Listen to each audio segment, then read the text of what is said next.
Hi hello வணக்கம். நம்ம சேனலை இந்த முறை நாம பார்க்க போறது ஒரு திரை விமர்சனம். Benz Media Private Limited AC Shanmugam, ACS Arunkumar Shanmugam வழங்கும் கேங்கஸ் திரைப்படம். இந்த திரைப்படத்தை வந்து குஷ்பு சுந்தர் தயாரிச்சிருக்காங்க. இதனோட கதையை வந்து இயக்குனர் சுந்தரும் வெங்கட் நாராயணனும் எழுதியிருக்காங்க. இதனுடைய வசனத்தை வந்து பத்ரி வெங்கட் நாராயணன் எழுதியிருக்க, ஒளிப்பதிவு கிருஷ்ணசுவாமி, இதனோட இசை வந்து சத்யா, எடிட்டிங் பிரவீன் ஆண்டனி. இந்த படத்தோட லீட் ரோல் அப்படின்னு பாத்தீங்கன்னா டைரக்டர் சுந்தர் வந்து இந்த படத்துக்கு வந்து லீட் ரோல்லையும், வைகை புயல் வடிவேலு, வாணிபோஜன், கேத்ரினா தெரசா, பகவதி பெருமாள், அப்புறம் அருள்தாஸ், முனிஸ்காந்த் இவங்க நடிச்சிருக்காங்க. வாணிபோஜன் இந்த படத்துல வந்து ஒரு கெஸ்ட் அப்பியரன்ஸ் பண்ணியிருக்காங்க. இந்த படத்தோட கதை அப்படின்னு பார்த்தோம்னா, பொதுவாக சுந்தர்சி படங்கள்ல கதையெல்லாம் நாம தேடக்கூடாது. ஸ்கிரீன் பிளேல வந்து நிறைய காமெடி பஞ்சஸ் எல்லாம் வச்சு அவர் வந்து எப்பயுமே ஒர்க் அவுட் பண்றவாரு. அதான் அவருடைய ஸ்பெஷாலிட்டி. பட் கதைன்னு ஒரு ஃபார்மாலிட்டிக்கு ஒரு கதைன்னு ஒண்ணு இருக்குல்ல, அப்படி கதைன்னு ஒண்ணு பார்த்தா அரசூர் அப்படிங்கிற ஒரு ஊர்ல வந்து கவர்மெண்ட் எய்டட் ஸ்கூல் இருக்கு. அந்த ஸ்கூல்ல வந்து கேத்ரின் தெரசா வந்து டீச்சரா இருக்காங்க. அந்த ஸ்கூல்ல வந்து ஒரு படிக்கிற பொண்ணு, அந்த பொண்ணுக்கும் கேத்ரின் தெரசாவுக்கும் வந்து டீச்சர் ஸ்டூடெண்ட்ங்கிற ஒரு நல்ல பாண்டிங் இருக்குது. அந்த பொண்ணு வந்து படிக்க முடியாத அளவுக்கு வந்து எக்கனாமியா ரொம்ப கஷ்டப்படையில வந்து நான் படிப்பை ஸ்டாப் பண்ணிக்கிறேன்னு சொல்லல. அந்த பொண்ணுடைய அம்மா கிட்ட போய், இல்லைங்க நான் வந்து கவர்மெண்ட்ல அப்ளிகேஷன் பண்ணி உங்க பொண்ணுக்கு வந்து ஸ்காலர்ஷிப்க்கு ஏற்பாடு பண்ணுன்னு சொல்லி சொல்றாங்க. அப்படி அவங்க ஸ்காலர்ஷிப்க்கு ஏற்பாடு பண்றப்ப அந்த பொண்ணு காணா போயிடுவான்.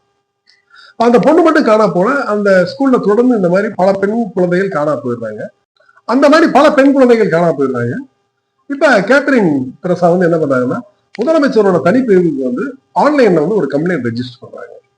அப்படி ரெஜிஸ்டர் ஆன அந்த கம்ப்ளைண்ட்டை வந்து இங்க வந்து சிட்டில வந்து போலீஸ் டிபார்ட்மெண்ட்ல என்ன பண்றாங்கன்னா, ஒரு தனி போலீஸ் ஒருத்தரை நியமிச்சு, நீங்க அங்க போய் வந்து ஒரு போலீஸா இல்லாம வேறு ஒரு மஃப்டியில வந்து இந்த கேஸை வந்து டீடைல் பண்ணி இந்த கேஸ் சம்பந்தப்பட்ட அறிக்கையை தாக்கல் பண்ணுங்க அப்படின்னு சொன்னா, இப்ப அந்த அரசூருக்கு வந்து சுந்தர் சிங் வந்து அந்த ஊருக்கு வந்து அந்த ஸ்கூலுக்கு வந்து ஒரு பிடி வாத்தியாரா வர்றாரு.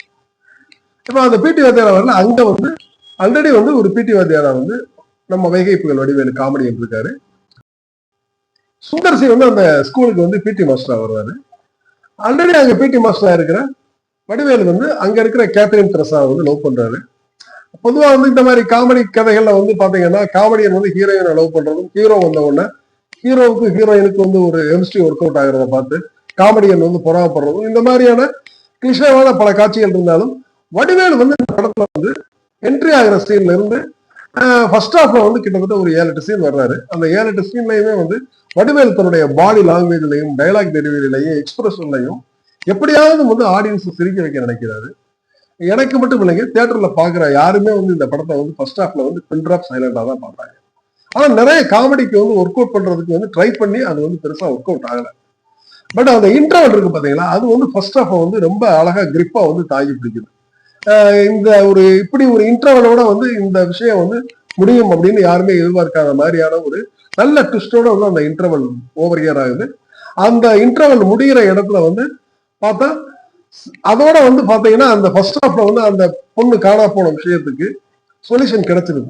இப்ப பார்த்தா ஒரு கதையில மிக முக்கியமான பாயிண்டான வந்து ஒரு பெண் குழந்தை காணா போனதும், அதை தொடர்ச்சியா வந்து நடந்த இன்வெஸ்டிகேஷன்ல வந்து என்னாச்சு அப்படிங்கிறதுல வந்து அதுக்கு ஒரு நெட் ரிசல்ட்டே கிடைச்சிருது. இப்ப செகண்ட் ஹாஃப் என்ன டிராவல் ஆக போகுது அப்படிங்கிற மாதிரியான ஒரு சுச்சுவேஷன்ல பார்த்தா, செகண்ட் ஹாஃப் அப்படியே வேற ஒரு கதை வந்து ஸ்டார்ட் ஆகுது. அந்த வேற கதை என்னன்னா, அந்த ஸ்கூல்ல வந்து பல இல்லீகலான சில விஷயங்கள் நடந்துகிட்டு இருக்கு. அதை வந்து யாருன்னா அருள்தாஸும் அப்புறம் மைம் கோபியும் பண்ணிக்கிட்டு இருக்கிறாங்க. இந்த மைம் கோபி அருள்தாஸும் வந்து பண்ணிக்கிட்டு இருக்கேன். அருள்தாஸ் மைம் கோபிக்கு அண்ணனா இருக்கிற கேரக்டர் வந்து இறந்து போயிட்டாருன்னு சொல்லி கதையில வந்து ஆரம்பத்துல ஒரு ட்விஸ்ட் ஒன்று வரும்.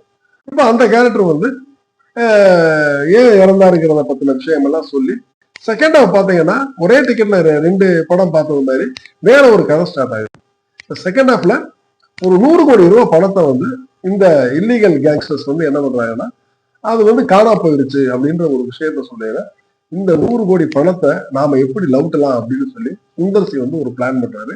அப்படி அவர் பண்ண பிளான்ல கேத்ரின் தெரசா, பகவதி பெருமாள், வடிவேலு, முனிஸ்காந்த், அப்புறம் வில்லனுடைய கையாளா இருக்கிற ஒரு ஆர்டிஸ்ட், இவங்க எல்லாம் சேர்ந்து ஒரு பிளான் பண்றாங்க. இந்த பிளான்ல பல்வேறு விஷயங்கள் நடக்குது. அந்த பல்வேறு விஷயங்கள் ரொம்ப இன்ட்ரெஸ்டிங். அதாவது ஃபர்ஸ்ட் ஹாஃப் வந்து ரொம்ப காமெடியா சொல்லணும்னு ட்ரை பண்ணி அந்த காமெடி ஒர்க் அவுட் ஆனதுனால செகண்ட் ஹாஃப் ரொம்ப சீரியஸா ட்ரை பண்ணியிருக்காங்க. ஆனா செகண்ட் ஹாஃப்ல நல்ல காமெடி ஒர்க் அவுட் ஆயிருக்கு. அப்படி அந்த திட்டம் போடுறதுல வந்து இவங்க எல்லாம் ஒண்ணு சேர இதை வந்து எப்படி இதை நகர்த்தலாம் அப்படின்னு சொல்லி நடத்துற அந்த வியூகத்துல வந்து பாத்தீங்கன்னா நிறைய காமெடி ஒர்க் அவுட் ஆயிருக்கு. வடிவேலு வந்து செகண்ட் ஹாஃப்ல வந்து 2-3 கெட்டப்ல வர்றாரு. அந்த 2-3 கெட்டப் எல்லாமே வந்து ஓரளவுக்கு வந்து காமெடியா வந்து செகண்ட் ஹாஃப்ல வந்து வடிவேலு ஸ்கோர் பண்ணியிருக்காரு. அதுலயும் எக்ஸ்பெஷலி வந்து செகண்ட் ஹாஃப்ல வந்து அந்த ஊர்ல இருக்கிற ஒரு தியேட்டர்ல நடக்கிற அந்த ஒரு எபிசோடு இருக்கு பாத்தீங்களா, அந்த எபிசோடு வடிவேலு வந்து ஒரு மதுரை மாவட்டத்தை சேர்ந்த வந்து ஒரு கிராமத்து பொண்ணா வந்து ஒரு சாரி எல்லாம் கட்டிட்டு வர்றாரு. அந்த சீக்வன்ஸ் எல்லாமே வந்து வடிவேலுடைய அந்த பாடி லாங்குவேஜ் பழைய வடிவேலை நம்ம பாக்குற ஒரு இது இருந்துச்சு. அதுல நல்ல டைமிங் காமெடி வந்து முனிஸ்காந்த் எல்லாருமே ஸ்கோர் பண்ணியிருந்தாங்க. வடிவேலு எக்ஸ்பெஷலி ரொம்ப பிரமாதமா ஸ்கோர் பண்ணியிருந்தாங்க. படத்துல செகண்ட் ஹாஃப்ல டீச்சர் ரோல் பண்ற கேத்ரினா தெரசா அவங்க செகண்ட் ஹாஃப்ல வந்து ஒரு கெட்ட ஆட்டம் ஒண்ணு ஆடுறாங்க. இதுல என்ன ஒரு விஷயம்னா, ஒரு சில பதவி எல்லாம் ரொம்ப வந்து பொறுப்பான ரொம்ப கௌரவமான பதவி. அந்த மாதிரி ஒரு விஷயம் தான் டீச்சர் பதவிங்கிறதும். அப்படி ஒரு டீச்சரா வந்து ஒரு நல்ல விஷயம் செய்யக்கூடிய டீச்சரா இருக்கிறவங்க செகண்ட் ஹாஃப்ல அவ்வளவு கிளாமரா எல்லாம் டான்ஸ் ஆட வைக்கிறதுங்கிறது வந்து சுந்தரசியால மட்டும்தான் முடியும். சார் எப்பயுமே வந்து அந்தந்த ரோல்ல நடிக்கிறவங்க என்ன ரோல் பண்றாங்களோ அந்த ரோலுக்கான கௌரவத்தை தயவு செய்து காப்பாற்ற ட்ரை பண்ணுங்க சார். ஏன்னா டீச்சர் அப்படிங்கிற ஒரு போஸ்ட் வந்து பொதுவாகவே இன்னைக்கு இருக்கிற யங் ஸ்டூடெண்ட்ஸ் பத்தியில அதை பத்தின பெரிய மரியாதைலாம் இல்லை. சினிமாக்கள்ல வந்து கமர்ஷியல் எலிமெண்ட்ஸ் வேணுங்கிறதுக்காக அப்படி ஒரு கிளாமர் டான்ஸ் ஆடுறது வந்து கொஞ்சம் கூட நல்லா இல்லை. அப்புறம் வழக்கமா சுந்தருடைய எல்லா படங்கள்லயும் வந்து பாத்தீங்கன்னா ஒரு சாமி டான்ஸும் சாமி பாட்டும் இருக்கும். அது இந்த படத்துக்கு வருது. ஏன்னா இதுக்கு முன்னாடி அவர் பண்ண படங்கள் எல்லாம் வந்து பார்த்தோம்னா ஒரு ஆவி, அப்புறம் நல்ல ஒரு சாமி, இப்படி விஷயத்துக்கு ஒரு சாமி பாட்டு தேவைப்படும். இந்த படத்துல அந்த மாதிரி கதையான பேக்ரவுண்டோ அதெல்லாம் இல்லாத போதும் அப்படி ஒரு கிளிஷேவான நம்பிக்கை இருக்கிறது வந்து கொஞ்சம் வந்து போர் அடிக்குது. இயல்பா இதுக்கு முன்னாடி வந்து சுந்தர் சியும் வடிவேலும் சேர்ந்து பல படங்கள் பண்ணியிருக்காங்க. தலைநகரம், கிரி, அப்புறம் மின்னல் மாதிரி படங்கள். அதுல எல்லாம் பார்த்தா சுந்தர் சிக்கும் வடிவேலுக்குமான அந்த கெமிஸ்ட்ரி பிரமாதமா ஒர்க் அவுட் ஆகும். அது மட்டுமே இல்லாம பொதுவா தமிழ் சினிமால வந்து சுந்தர் சிக்கு வந்து ஒரு தனி பிளாட்ஃபார்ம் இருக்கு. அவருடைய படங்கள் வந்து ரொம்ப லைட் வேயா இருந்தாலும் ஃபேமிலி என்டர்டெய்னரா வந்து எல்லா படமுமே வந்து பாக்குறதுக்கு வந்து ரொம்ப இன்ட்ரெஸ்டிங்கா இருக்கும். இந்த படத்துல வந்து அவர் வந்து ஃபர்ஸ்ட் ஹாஃப் நிறைய மெனக்கட்டு வந்து அந்த விஷயங்கள் எதுவும் பெருசா ஒர்க் அவுட் ஆகல. செகண்ட் ஹாஃப்ல வந்து பல இடங்கள்ல வந்து காமெடி வந்து அழகா வந்து ஒர்க் அவுட் ஆயிருக்கு. அதுல வந்து வடிவேலுடைய ஸ்கோப் வந்து நல்லாவே ஹெல்ப் பண்ணியிருக்கு. அப்புறம் சினிமாட்டோகிராஃபி, மியூசிக், எடிட்டிங் இதெல்லாம் வந்து பாத்தீங்கன்னா வந்து எப்படின்னா எதையும் டிஸ்டர்ப் பண்ணாத அளவுக்கு அந்த அவங்களுடைய வேலையை ரொம்ப சரியா செஞ்சிருக்காங்க. சத்யா பாடல்கள்ல இன்னும் கொஞ்சம் கூட சிரத்தை எடுத்திருந்தா நல்லா இருந்திருக்கும்.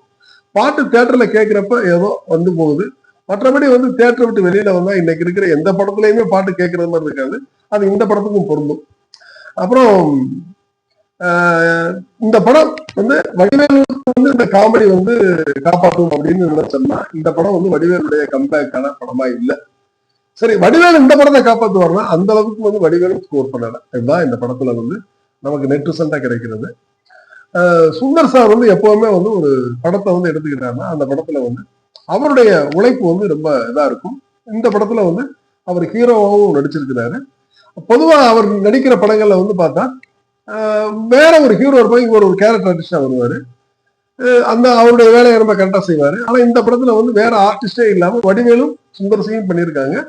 சுந்தர் சி எந்த இடத்துல அவர்ஷன் இல்லாத அளவுக்கு வந்திருக்காரு. அதுவே பெரிய விஷயம் தான். ஏன்னா அவர் பல படங்களை நடிச்சு ஒரு கிட்டத்தட்ட 40 படங்களை டைரக்ட் பண்ணியிருந்தாலும் இந்த படத்துல வந்து அப்படி ஒரு அவர்ஷனான விஷயமா இல்லை.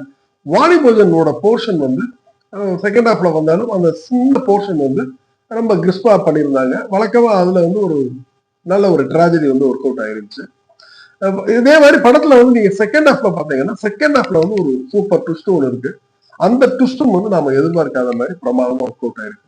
ஸோ மொத்தத்துல இந்த படம் பார்த்தா ஃபர்ஸ்ட் ஹாஃப்ல வந்து ஒரு எதிர்பார்க்காத ட்விஸ்டும் செகண்ட் ஹாஃப்ல ஒரு எதிர்பார்க்காத ட்விஸ்டும் இருக்கு. அந்த ரெண்டு விஷயமும் வந்து நீங்க தியேட்டர்ல பாக்குறப்ப நீங்க யூகிக்கவே முடியாத ஒரு நல்ல ஒரு ட்விஸ்டா இருக்கும். சரி, இந்த படத்தை வந்து நாம தியேட்டர்ல பார்க்கல உங்களுக்கு என்ன மாதிரியான உணர்வு வரும்னா, இப்ப உங்களுக்குள்ள வந்து ஒரு அணுகுண்டே விழுந்தாலும் நான் அசையவே மாட்டேன் அப்படிங்கிற மனநிலையோட நீங்க இருக்கிறவரா இருந்தீங்கன்னா இந்த படம் தியேட்டர்ல வந்து உங்களுக்கு சிரிப்ப மூட்டாங்க. நானே பெஸ்ட் காமெடியன் அப்படின்னு நீங்க நினைச்சு இந்த தியேட்டர்ல போய் உட்காந்தீங்கன்னா சில இடங்களை நீங்க சிரிக்கிறதுக்கு நிறைய வாய்ப்பு இருக்கு. அப்படி இந்த படத்தை வந்து நீங்க வந்து தியேட்டர்ல பாக்குறப்ப உங்களுக்கு அந்த அனுபவம் கிடைக்கும். இந்த படத்தை வந்து ஓடிடியில வர்றது வரையெல்லாம் காத்திருக்காம தியேட்டர்ல போய் பாருங்க. ஏன்னா பொதுவா ஒரு படத்தை வந்து தியேட்டர்ல பாக்குறப்ப கிடைக்கிற எக்ஸ்பீரியன்ஸ் ரொம்ப நல்லா இருக்கும்.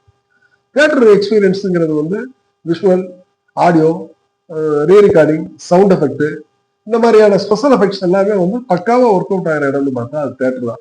ஸோ மேக்ஸிமம் தியேட்டர்ல போய் ட்ரை பண்ணுங்க இந்த படத்தை பாக்குறதுக்கு. அப்படி பாக்குறப்ப உங்களுடைய மனநிலையில இந்த படம் உங்களை சிரிக்க வச்சதுன்னா நீங்க ரொம்ப ஹாப்பியஸ்ட் மனுஷனா இந்த உலகத்துல வாழ்ந்துகிட்டு இருக்கீங்கன்னு அர்த்தம். இந்த படம் உங்களை சிரிக்க வைக்கலைன்னா அது உங்க மேல மிஸ்டேக் எல்லாம் கிடையாது. இந்த படத்தை நீங்க தியேட்டரை பார்த்து உங்களுடைய கமெண்ட்ஸ் என்னங்கிறத எங்களுக்கு சொல்லுங்க. அதே மாதிரி எங்களுடைய வீடியோவை நீங்க பார்த்து அதையும் உங்களுடைய கமெண்ட்ஸ்ல எனக்கு சொல்லுங்க. ஏன்னா உங்களுடைய கமெண்ட்ஸை நாங்க ரொம்ப வேல்யூ பண்றோம். இன்னொரு திரை விமர்சனத்துல நாம மறுபடியும் சந்திப்போம். எப்பொழுதும் போல் நம்மளுடைய சேனலை தொடர்ந்து பாருங்க, சப்ஸ்கிரைப் பண்ணுங்க, உங்க நட்பு வட்டங்களுக்கு ஃபார்வர்ட் பண்ணுங்க, உங்களுடைய கருத்துக்களை எங்களுக்கு தாங்க. இன்னொரு வீடியோவில் நாம சந்திக்கிறதுனால எப்பொழுதும் போல் உங்களிடமிருந்து விடைபெறுவது மங்களாசன் பாண்டியன் மற்றும் நவரத்னம் பாவபாரதி. நன்றி, வணக்கம்.